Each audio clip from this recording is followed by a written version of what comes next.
Hey guys, Susan Thomas here, and today I want to teach you how to make easy, no solder bangles. Okay, so everybody loves to wear bangles, but it seems like maybe one of the jewelry skills that's out of reach if you don't know how to solder. So today I'm going to teach you a way to make bangles without soldering, so that you can wear a little stack like this and go to town. All right, so it's really easy, not a lot of tools and supplies needed, but you will need some sort of mandrel to make a round shape.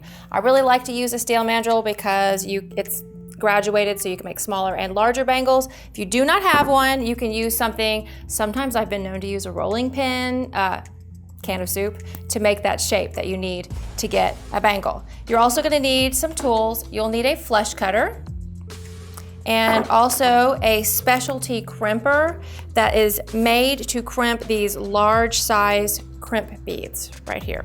I also have my very favorite rawhide hammer, which I know everybody teases me and says I should buy a new one, but I love this hammer. I'm just gonna use this to shape out the bangle after I make it. And then I've got a little measuring tape here so I can measure my metal. As far as supplies are concerned, you're going to need some 14 gauge wire. I'm using 14 gauge brass, and some of these little crimp tubes that you can use to crimp your larger metals. See how they're a little bit longer? And those are used to crimp the metal together. So we can get started. All right, so I have some 14 gauge wire here, and that is what I'm gonna use to make the bangle frame. And you don't wanna use a thinner wire than 14 gauge because it needs to have enough strength so that it doesn't bend too easily when you wear it, because you're gonna be pushing these on your hand and off, and so you really wanna make sure it's a good, strong wire. So 14 gauge works really well. You can always use heavier gauge if you want to, but I wouldn't use less or smaller than 14 gauge. Now, everybody always wants to know, how big do I make a bangle? The most important thing about making a bangle is whether it fits over your hand, okay? Not the size of your wrist, the size of your hand. A lot of people say, oh, I have a really small wrist, so I need a small bangle. But if you can't get it over your hand, it doesn't matter how big your wrist is. So we're worried about the size of your hand. For me, I have kind of learned through the years some basic lengths of wire that work the best for most people. So if you're kind of a medium-sized person or a medium-sized hand like me, then you're gonna wanna cut about 8 1/4 inches of wire. And that's gonna be what I call your M, or your one size fits most bangle size. So what I'm gonna do is I'm just gonna measure this and mark it at 8 1/4 inches. And I always have a permanent marker because it just makes things easier. So I'm just gonna mark that at 8 1/4 inches. And that's gonna fit most people. Now, if you have somebody that has a little smaller hand or smaller hand and wrist, you're gonna wanna go down from that about 1/4 inch per size. So 8 1/4 is gonna be my medium size, or one size fits most. 8 inches is gonna be a small. 7.75 is gonna be an extra small, and so forth and so on. About 7 inches is gonna be kind of like a child size bangle. And then if you've got a little larger hand or wrist, like my mom, you're gonna go 1/4 inch the other way. All right, now once you get your wire cut like this, you're gonna wanna shape it into a basic bangle shape.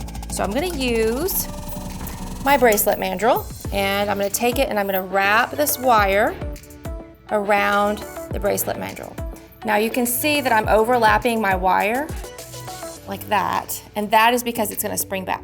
And you can see it overlaps, and see I have kind of a bangle shape already. And now I've got these little crimp tubes.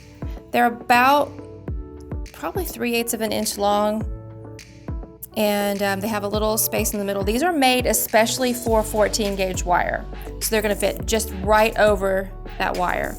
And what you're gonna do is you're going to pop that on the end of the wire, and then you're gonna crimp it. But before I do that, because what can happen is you can accidentally crimp it too far on one side and then not have enough of the crimp for the other side, what I like to do is put a little mark on my wire right here so that I don't go past that mark when I crimp it. All right, so I'm just gonna put this on here like so, and then I'm gonna get out my handy little crimping plier. Now, if you look at this crimp plier, you can see it's got actually almost like a little dip right there, and then a tooth on the top. And so what I wanna do is I wanna put that wire with the crimp in there and then squeeze down, and it's gonna, that little tooth right there is gonna make the crimp bead adhere to the wire. I like to do it with this piece up and the tooth on the bottom so that that crimped part, or the kind of what I call the ugly part, is on the inside and you don't see it, so it looks really smooth. So I'm just gonna put this on here and I'm just gonna give it a squeeze. And I'm gonna move down just a little bit and give it another squeeze. Okay, let me show you the inside. So see where it kind of made that little tooth mark?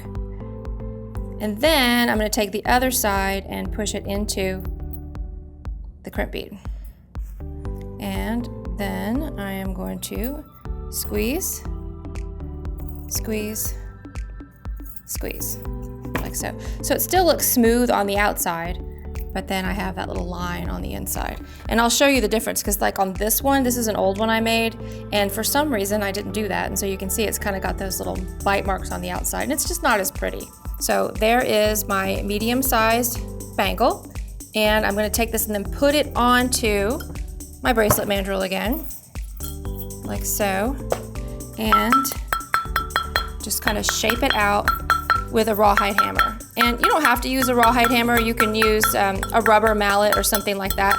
I really like to use rawhide because it does not put any marks on my metal.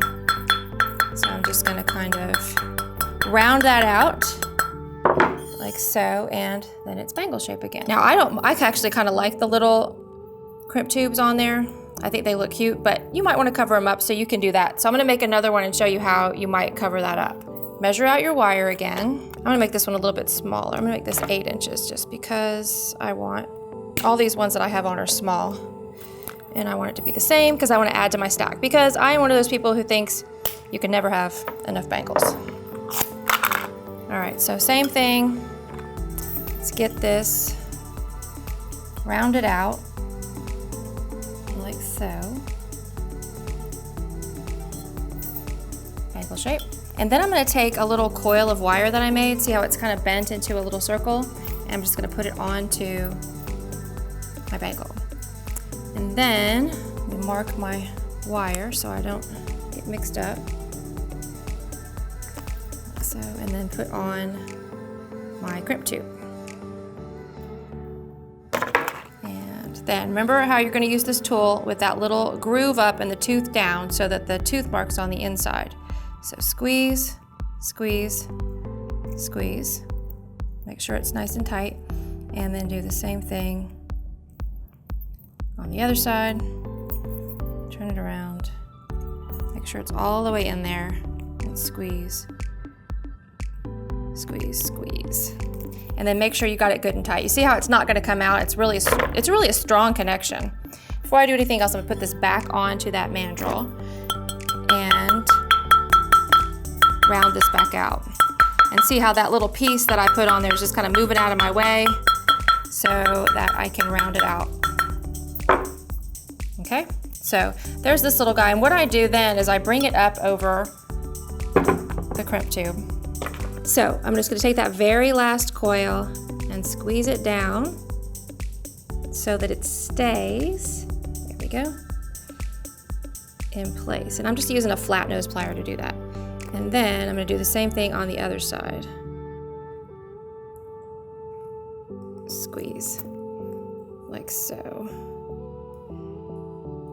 So that now, instead of a crimp tube, I have kind of like a little decoration on my bangle. And then I can put it on a bench block if I want to, and just kind of shape that up just a little bit. So it's flatter, same thing with the rest of it. See how I'm kind of flattening it out? Like so. And then if I need to, I can put it back onto my bracelet mandrel and round it out again. Like so. And then that guy is ready to add to my stack of bangles. Right, so plain bangles, decorated bangles, and you can do different things. You can wrap different things on there. You could leave them like this, add beads and dangles off. Charms look really cute on this. Different colors of wire. I always like to use like a contrasting color wire when I do this. It looks really cool if you have like a stack of these together with different colors of wire, and then you can tie them at the bottom, which also works really cute to kind of make a little display. And then they just kind of twist around on your wrist and it looks really fun. But that is pretty much all there is to making easy, no solder bangles. So I expect you to get started right away and make 10 or 20 to wear like me, because look, I mean really, isn't this fun? So I hope you guys liked learning how to make no solder bangles with me today. Don't forget the tools and supplies you need so you can get started and be successful. You're gonna need some sort of mandrel or something round to start your bangle off. And you will need a flush cutter and a specialty crimper to use the crimp tubes that we have in this kit. And you're also gonna wanna have some sort of hammer that won't mar your wire, like a rawhide or a rubber mallet.